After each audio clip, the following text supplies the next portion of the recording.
إذن من الناس من يصل بطاعة الله إلى كرامة الله، بيخبط على الباب فينفتح له وفيه ناس يصلون بكرامة الله أولا إلى طاعة الله ثانيا.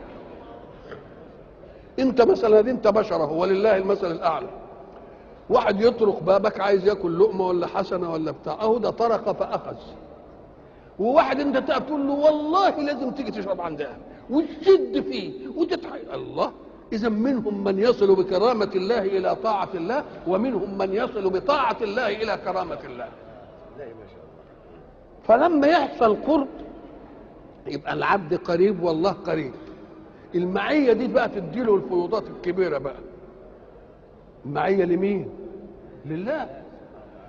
يبقى رب، ما هو الحق سبحانه وتعالى المتنبي لما جه يمدح واحد من البشر قال له أنت الحبيب، يعني أنا بحبك، ولكني أعوذ به من أن أكون حبيبا غير محبوبي. لما يكون أنت بتحب واحد وأنت مش محبوب عنده تبقى بلوى ولا لا؟ فلكن ربنا مش كده، ما بيعملش الناس كده. هتحبه يحبك، تقرب منه يقرب أكتر، تبقى دي اسمها المصافاة، اسمها الايه؟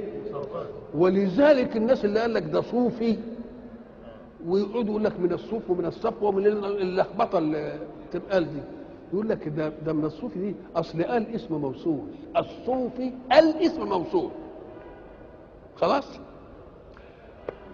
جاء المكرم اخاه، جاء الذي اكرم اخاه، تبقى قال هنا اسم، مش قال تعريف، قال اسم ايه؟ اسمع الصوفي الذي صوفي، شيل قال وحط مين؟ الذي، تبقى الذي صوفي. صوفي من مين؟ صاف الله فصافاه الله فاصبح صوفيا.